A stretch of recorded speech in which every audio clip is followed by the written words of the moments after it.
أعوذ بالله من الشيطان الرجيم بسم الله الرحمن الرحيم الحمد لله رب العالمين والصلاة والسلام على سيد المرسلين حبيب قلوبنا وشفيع ذنوبنا وطبيب نفوسنا بالقاسم محمد بن عبد الله وعلى أهل بيته الطيبين الطاهرين اللهم صل على محمد. En el nombre de Dios el clemente, el misericordioso, la paz de Dios sea con todos sus profetas. Assalamu alaikum jami'an wa rahmatullahi wa barakatuh. Bueno, en la última clase estuvimos viendo el tema del deseo, la realidad del deseo y cómo se manifiesta el deseo en el alma humana y cómo el ego es, digamos, el ente que constantemente está requiriendo del hombre una serie de cuestiones que desea que sean saciadas. Y dijimos que generalmente las necesidades del hombre en su mayoría son necesidades naturales y normales, o sea, no debe uno criticar el hecho de tener necesidades, que las habíamos definido como los vacíos del ser, porque la existencia del ser humano en esta dimensión es una existencia de falta, de vacío, de imperfección. Entonces es obvio que uno tenga necesidades. De hecho, el Corán, cuando habla de la otra vida, justamente dice que allá nada va a ser necesario. O sea, allá no existen vacíos, no existen necesidades. Allá Dios es suficiente para todo. Allá como que el recipiente del ser humano está lleno, ¿sí? Dicen radiyatun mardiyah. En nafs, allá, tanto ella está conforme como se está conforme de ella. O sea, no necesita nada y nadie necesita de ella. Pero dijimos que al fin y al cabo esa necesidad tiene una forma de ser satisfecha.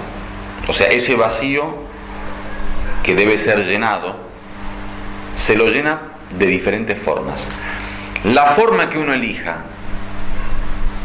para satisfacer la necesidad es donde se desarrollan los deseos. O sea, el estilo que uno utiliza al momento de querer satisfacer sus necesidades. Y vimos los ejemplos que dimos, que ayer ya los hermanos recuerdan.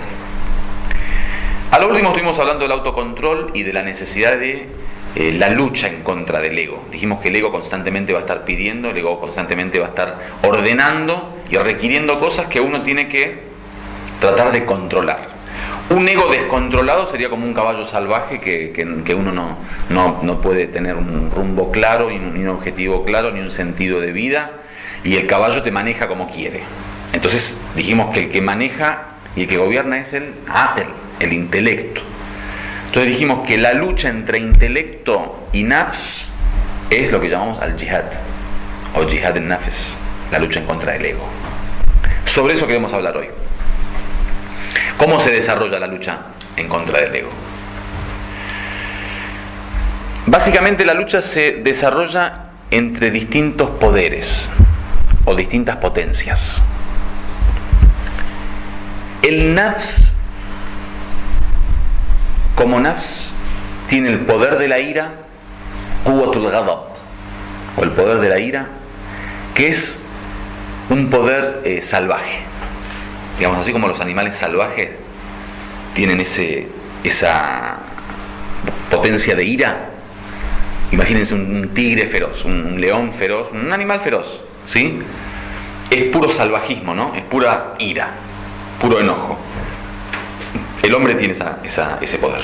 O sea, una de las fuerzas del alma, una de las potencias del alma es el poder de la ira. 2, el poder del instinto, que ahí es un animal normal. El comer, el beber, el dormir, el aparearse. 3, el poder de la imaginación, que no es un poder animal, sino es un poder diabólico, que le llaman, o satánico.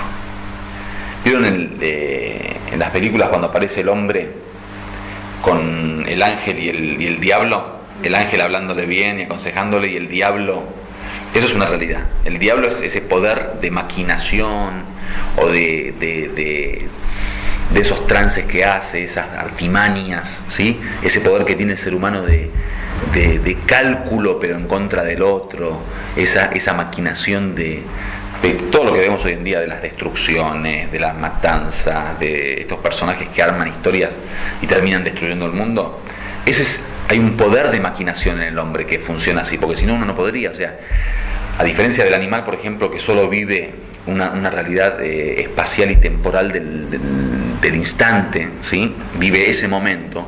El hombre no, se traslada, se transporta a nivel tiempo, a nivel espacio, a nivel individuo. Bueno, tiene toda una serie de cuestiones que puede él, a través de ese poder de maquinación, hacer artimañas de tal modo de perjudicar a los demás.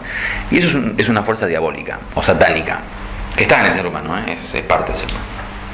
Y después hay una fuerza angelical, que es el aql. El aql es perfecto, es infalible, no se equivoca. El aql como aql solo. O sea, si el hombre fuera solamente intelecto, solamente razón pura, sería un hombre perfecto. Sería un ser que jamás se equivoca. ¿Cuál es el problema del ser humano? De que cae en el error, se equivoca, ¿sí? Peca. El problema es que no es solo aql. Contra ese aql están constantemente bombardeándole y atacándole el satán, digamos ese poder satánico, el poder animal de los instintos y las necesidades animales, y el poder de la ira o el salvajismo, digamos, del animal salvaje. Imaginen que el ser humano es como un ser que estos cuatro poderes están en su realidad y están constantemente luchando ahí por ver quién decide, quién manda, quién da las órdenes y quién gobierna. El yihad se da por eso. El concepto de yihad es la lucha de esos cuatro poderes. ¿Cuál es la forma de equilibrar esto? La forma de equilibrar esto, que pongamos como gobernante al aql y sea él quien maneja a las otras tres fuerzas o los otros tres poderes. O sea, un satán que esté bajo el poder y el gobierno del aql se transforma en un artista. O sea, ese poder de imaginación y de artimaña lo utilizas en la estética, en la belleza. Eso es un artista, el poder de imaginación del artista. Ese mismo poder de imaginación del artista es en realidad ese poder que en lo malo se transforma en un poder satánico. ¿Se entiende? Entonces, en vez de transformarlo en estética, belleza, en creatividad, se transforma en Hiroshima y Nagasaki, Primera Guerra Mundial, Segunda Guerra Mundial. 2. El poder del salvajismo, el poder de la ira, ¿sí? Ese poder de la ira, bajo el mando del aql, se transforma en una resistencia islámica que, cuando viene el enemigo, se pone frente a él y dice: no, acá estoy yo para defenderme. Pero vos le quitas el gobierno del aql, se transforma en crímenes imperfectos, tipo que mata a 5 hijos y a la esposa y al abuelo, a la tía y a la madre. ¿Se entiende? Entonces, para que ustedes sepan, esto que decimos el poder de la ira, que es salvajismo o satanismo, todo eso es negativo si no tiene el control del aql y no está bajo el gobierno del aql. Uno dice: pero ¿cuánto yo tengo un satán adentro mío? No es que tenés un satán. Tenés una fuerza que si no la controlás se puede transformar en un satán, y tenés una fuerza que si la controlás se transforma en arte, se transforma en estética, en belleza, en bondad, en verdad. ¿Se entendió? Entonces el poder de la ira es lo que a nosotros nos permite levantarnos todos los días y salir a trabajar. Si no tuviéramos poder de ira, entonces estaríamos vegetativo. El poder de la ira es lo que te permite levantarte. Esa fuerza que siente, por ejemplo, el deportista para llegar hasta el final, ¿qué es eso? Eso es ghadab. Es una ira, o sea, es una ira controlada en el sentido de que hay una fuerza que te lleva, un motor que te lleva al movimiento. Eso es ira. Pero esa ira descontrolada se transforma en destrucción total, asesinato, matanza. Del mismo modo, el animal que llevamos adentro, o sea, los instintos animales. Esos instintos animales controlados se transforman en que, bueno, yo como, bebo, duermo y me apareo como cualquier ser normal. Entonces, bajo ese control y ese gobierno del aql, uno utiliza los instintos para comer, alimentarse y poder crecer, por ejemplo, y transformar el alimento en salud, ¿sí? Ahora, a ese animal vos le quitas el control del aql, ¿qué es? Es un cerdo, es un elefante, es un gato, un perro. Vives para dormir, vives para comer, vives para el sexo, o para beber, o para lo que sea. ¿Se entiende? Entonces, esos son los 4 poderes que están en la lucha constante, y eso es lo que al ser humano lo hace, ¿viste? Un ser que muy complejo, viste que vos dice, bueno, tanta variedad, tanta diversidad en los hombres, viste, tipo que se matan por poder, tipo que se matan por una mujer, tipo que se matan por riqueza, por dinero, o sea, todo eso ¿por qué? Porque hay distintos poderes y fuerzas que están trabajando en nuestro interior y están constantemente luchando para lograr llegar. Lo malo de todo esto es que vos a estos tres poderes le quitas el aql y transforman al ser humano. ¿Se acuerdan que yo ayer hablé del hombre metamorfoseado? El hombre metamorfoseado, ¿qué es? Es un hombre que tiene la capacidad de poder transformarse en cualquier ser. ¿Por qué? Porque yo le quito el control del aql y bueno, me transformo en un hombre, por ejemplo, que vive nada más para comer. Entonces soy un cerdo, ¿sí? Me transformo, por ejemplo, le quito el gobierno del aql o del intelecto al poder de la ira. Me transformo en un león, ¿sí? Estoy matando gente por todos lados, buscando cómo romper, cómo destruir, ¿sí? Entonces, el arte del yihad, o sea, el arte en el sentido el equilibrio de este yihad, es mantener todos estos poderes bajo el control del aql y utilizarlos en el momento y en el lugar que debe ser utilizado, ¿sí? Yo no dejo en el Islam de ser animal para adorar a Dios, no. Tengo que ser animal porque tengo que comer, que beber, eso. Pero soy animal en los momentos que yo decido. Entonces me levanto a la mañana, quiero desayunar. Ahí soy un animal. Desayuno como un animal. O sea, ¿cómo? O sea, estoy desarrollando una necesidad animal y saciando una necesidad animal. Por eso ahí el nafs se va para abajo y está en el mundo animal. Después quiero ir a la universidad y empezar a leer y buscar el conocimiento. El nafs se eleva. Ya no es un animal. Ahí estás en la angelicalidad, estás con el intelecto, ¿sí? Después vas a rezar, estás en el auge, en la cima y en la cumbre de la angelicalidad, estás en el ruh, el mundo de los, ¿sí? Después tenés que dormir, volvés al mundo animal. Entonces el nafs es como que sube y baja todo el día. ¿Se entiende? El equilibrio está en que el nafs no viva en un mundo. El gran problema de la gente es que pone al nafs en un nivel y la deja ahí. Somos solamente animales. Todo el día comer, beber, dormir, sexo, todo. Y la vida es eso. Y hasta lo que haces después de que te elevas un poquito en el mundo del intelecto, si estudias o si trabajas, ¿lo haces para qué? Para saciar el otro mundo animal. O sea, soy doctor, sí, está bien, estudié, ¿para qué? Para ganar los 5.000, 10.000, 15.000 euros. ¿Y eso gastarlo en qué? En comida, en sexo, en alcohol, ¿sí? Entonces el tema es ese, el tema es que los tres poderes tienen que estar bajo el control del intelecto a nivel de que el intelecto sea el que decida. Hoy quiero comer, hoy quiero dormir, hoy quiero ver, ahora quiero aparearme, ahora quiero defenderme, ahora quiero construir, ahora quiero estudiar. El aql es el administrador. O sea, imaginen al ser humano como una empresa.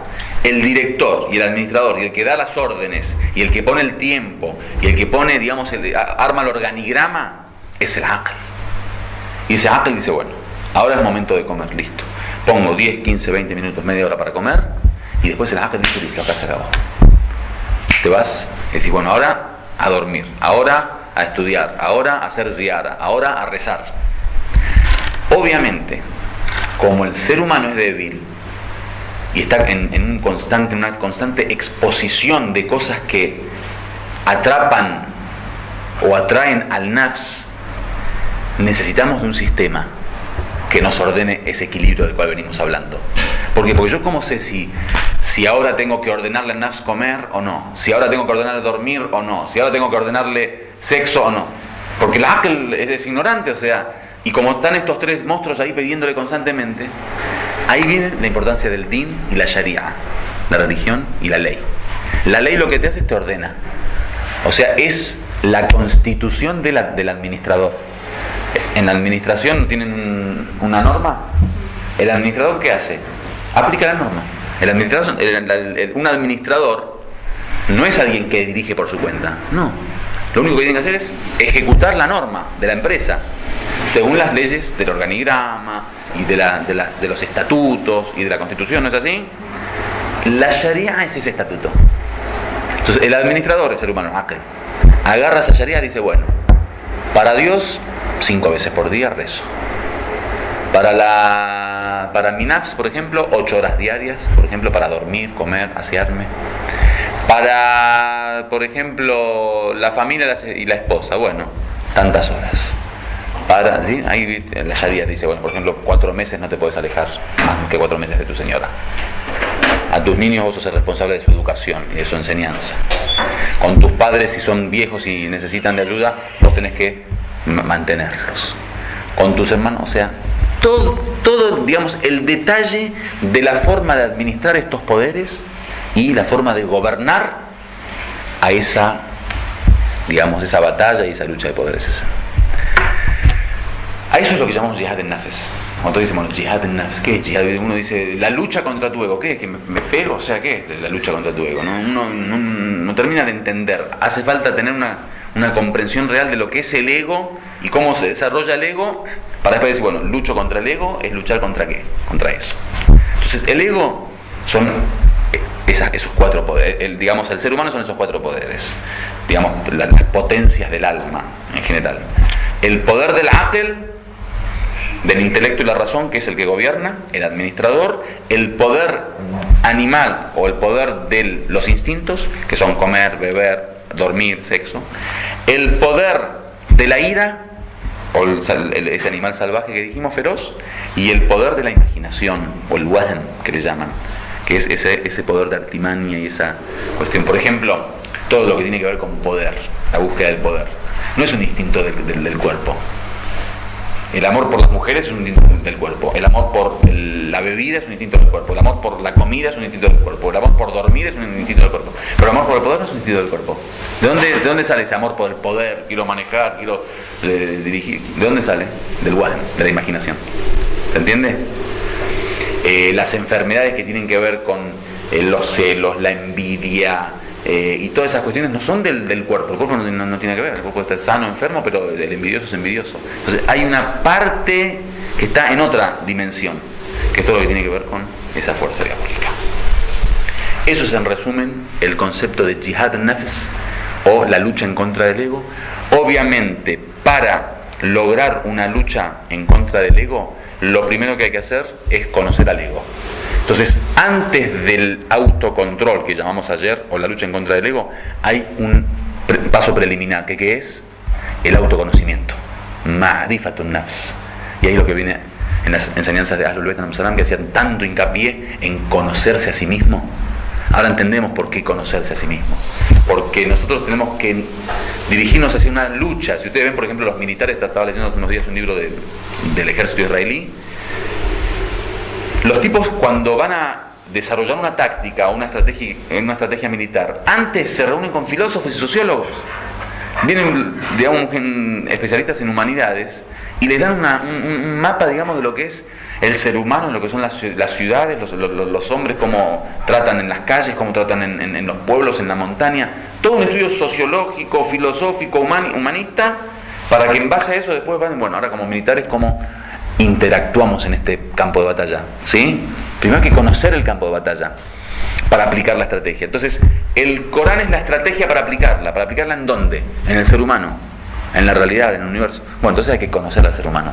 Entonces ahí viene el paso preliminar al autocontrol, que es el autoconocimiento, ma'rifatun nafs. Dice el profeta, quien se conoce a sí mismo, conoce a Dios. O muchas narraciones que hablan sobre la importancia de ma'rifatun nafs.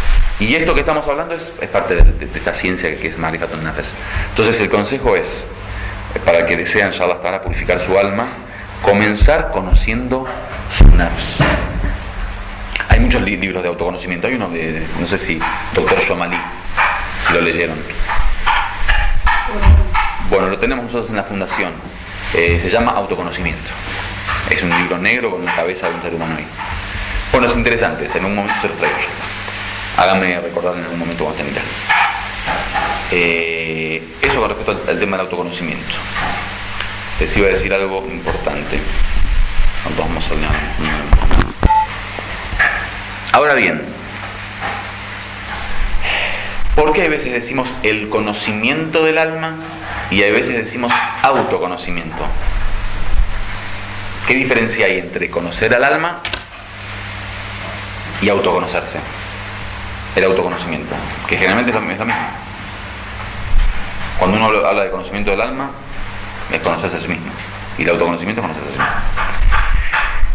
Hay una confusión que se da entre autoconocimiento y conocimiento del alma. Y es que el conocimiento del alma es psicología. ¿Qué es psicología? La ciencia que estudia el alma, ¿no? Pero estudia el alma humana desde una perspectiva general. O sea, como puedo yo decir, bueno, el estudio de las ciudades, el estudio de los puentes, el estudio de las avenidas. Pues es un estudio general. Una avenida cualquiera en general, ¿sí? El estudio de las mesas. Listo, el estudio de las mesas es el estudio de ese fenómeno de madera, un ente de madera que tiene 4 patas y sirve para comer. Hay veces hablo de ese estudio, hay veces hablo del estudio de esta mesa, esta mesa que nos rodea, que rodeemos ahora. Esta es la diferencia entre psicología y autoconocimiento. Psicología es el estudio del alma en general, cualquier alma. Pero el autoconocimiento es otra cosa, que es el conocimiento de mi alma. ¿Por qué? Porque el alma como alma tiene una serie de cualidades, como dijimos, el poder de la ira, el poder del instinto, el poder de la imaginación, el poder del arte, que eso todo lo tienen todas las almas. Pero esos poderes interactúan en cada ser de una forma especial. ¿Se entendió? Entonces, quizá en psicología islámica yo estudie, por ejemplo, que lo más difícil es, supongamos, luchar en contra de la ira, del poder de la ira. Entonces pongo toda mi preocupación para luchar en contra de la ira, y de repente veo un tipo que es re tranquilo, jamás en su vida el tipo se enoja, re pancho, re dormido, vago, no levanta la voz en toda su vida, el tipo no tiene ni ganas de abrir los ojos para mirarte, o sea, entonces ese tipo no necesita trabajar la ira. Quizás ese tipo se muere por la mujer, está pensando en el sexo todos los días, pornografía, va a ver. O no, el tipo está pensando en la comida todo el día, se levanta pensando en el sándwich, se duerme pensando en el asado y a las 3 de la mañana se sueña con el hot dog. Entonces, una cosa es el estudio del alma, psicología. Otra cosa es el estudio de uno mismo, el autoconocimiento. El autoconocimiento es quién soy yo, Suhaib, yo Hadi, yo Hassan y yo Fátima. Eso es diferente, porque hay cosas que quizás pasan desapercibidas en nuestra vida. Por ejemplo, por poner un ejemplo, hay gente que el poder no le significa nada. ¿Viste? Decir, te hago presidente del universo. No, la verdad no quiero. Pero se muere por 2 pesos con 10, por 2 pesetas, por 2 euros. Entonces le pones 50 euros, el tipo, viste, no sabe si robarlo, si matarte y quitártelo, si... Pero recién te estaba ofreciendo la presidencia del universo y no la aceptaste. Porque cada uno es así. Cada uno tiene un estilo, una debilidad, una enfermedad del alma. ¿Entendés lo que decir? Ustedes como médicos, cuando ustedes van a estudiar medicina, me imagino, en el marco general, estudian una enfermedad como una enfermedad normal, pero no en el cuerpo de Pedrito. Cuando estudian en el marco teórico, tienen una enfermedad, por ejemplo, no sé qué enfermedad, tuberculosis. Primero tienen que estudiar un marco teórico que es, bueno, qué es la tuberculosis, cómo son los síntomas, no sé cómo será, pero bueno, me imagino que después el doctor en el consultorio le viene un Pedrito con una tuberculosis, con una, digamos, un estilo determinado, que la tuberculosis en el cuerpo de Pedrito funcionó de esta manera. Entonces eso es otra historia, ¿entendés? ¿Hablo correctamente? No sé, yo me equivoco. Con el alma es así, por lo menos. Entonces, en esto del autoconocimiento y ma'rifatun nafs, conocerse a sí mismo, hay 2 ciencias que hay que estudiar. O 2, digamos, disciplinas. La psicología, o sea, conocer al ser, lo que es el ser humano, la definición de ser humano. Antropología islámica, psicología, llámenlo como quieran. Y después el estudio de uno mismo. O sea, el estudio de Suhaib. Yo tengo el marco teórico y sé lo que es el ser humano. Sé que acá adentro hay un animal, hay un shaitán, hay un ángel y hay un feroz, un animal salvaje. Eso está adentro mío, ok. Pero ahora quiero ver estos 4 en mí, cómo funcionan. Yo muero por una mujer, o muero por $100, o muero por ser presidente y director y jefe, imam y sheikh, no sé qué, o muero por la fama, el poder, o muero por descansar constantemente, estar tranquilo, sin responsabilidad, sin obligación. ¿Por qué muero? Ya eso es un tema de Suhaib. Tengo que autoconocerme a mí mismo, tengo que verme a mí en lo personal. Y ahí viene el programa ya personal, el programa práctico. Por eso, el arte del maestro espiritual, llamémoslo con, digamos, un nombre medio budista, pero bueno, el arte del guía, o del imam, o del walí, es justamente darle a cada creyente el programa que necesita cada creyente. Por eso nosotros en misticismo, por ejemplo, no creemos en ese tipo que da recetas para todo el mundo, ¿viste? Bueno, en la mezquita, ¿viste? Hay 300 tipos y dice, bueno, es muy bueno que se levanten a la noche y digan tal du'a y lean tal la ley del Corán y Dios le va a otorgar muchas... Bueno, después va todo el mundo a hacer lo mismo y a uno no le sirve para nada, a otro lo destruye, a otro lo hace multimillonario, al otro lo enferma. ¿Por qué? Porque no hay una receta para todo el mundo. Las recetas son personales. ¿Por qué? Porque cada uno tiene una historia, lo que llamamos una composición. Cada ser humano es una composición. Entonces, esa composición tiene los elementos en una forma y en una cantidad y calidad totalmente diferente de individuo a individuo. Entonces, ahí viene el programa personal. ¿Sí? Por eso, date cuenta, la Sharia, en lo obligatorio, te tira un programa para toda la humanidad a través de todos los tiempos hasta el fin del tiempo. Lo que llamamos Sharia es la ley general universal que no cambia. La Sharia para todos es igual, desde Adán hasta el día del juicio final. ¿Por qué? Porque ahí te dio obligaciones. ¿Obligaciones qué es? Es el mínimo indispensable para que lo cumpla todo ser humano, porque sin eso no puedes lograr nada, ningún tipo de perfección. Pero después viene lo mustahab.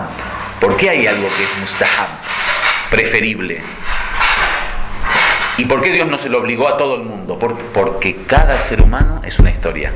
Entonces ahí en lo mustahab ya cada uno tiene que ver sus propios programas.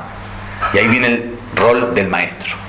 Que el maestro, por ejemplo, en la mística, generalmente tiene digamos, una forma de trato con cada ser humano y a cada uno le da su propia receta. Quizás a vos te hace muy bien hacer Salatul Layl, a vos te hace muy bien leer el Corán, a vos te hace muy bien leer Dua, a mí me hace muy bien leer Dhikr o dormir, por ejemplo, que yo trato de que mi programa sea más por ese lado. Y ahí está la grandeza de la Sharia, un programa para la perfección general. Con esto todo el mundo puede lograr la perfección, y un programa que ya es como en la medicina, ya es el que quiere hacer régimen, el que quiere hacer deporte. O sea, hay un mínimo en medicina que es que tenemos que comer y beber sí o sí, alimentarnos. Tenemos que descansar sí o sí. Hasta ahí la medicina te dice, mira, sin esto no podés existir como ser humano. O sea, sí o sí tenés que comer, beber, respirar y descansar. No sé qué otras cosas serán, pero bueno, eso es lo mínimo. Pero después otro dice, mira, ahora te pongo deporte. Ahora te pongo, suponte, tomar sol. Ahora te pongo beber tal líquido. Ahora te pongo tal remedio, tal pastilla, tal. Ya eso es un tema personal. O algo más, digamos, dirigido al individuo. Pero el comer, beber, nadie te dice, bueno, sí, voy a ir al doctor a ver si me recomienda comer y beber. No, eso todo el mundo. No necesitas doctor. Ahí está la Sharia, lo wajib, lo obligatorio y lo prohibido. Ahí son cosas, comer veneno no se puede. Eso es haram. Y en la medicina está prohibido. Es fácil, porque si no te morís. Entonces, sobre el veneno no hay que ir al doctor ni hay que buscar receta. El veneno nadie lo puede tomar, ya está. Pero sobre las papas fritas, bueno, el que sufre colesterol hay que prohibírsela, el que no, hay que decirlo que podés comer poquito sin problema, no te va a pasar nada. El que te está muy muy peligroso con 5 operaciones del corazón, no, ni huelas las papas fritas. ¿Se entendió? Walhamdulillahi Rabbil Alamin.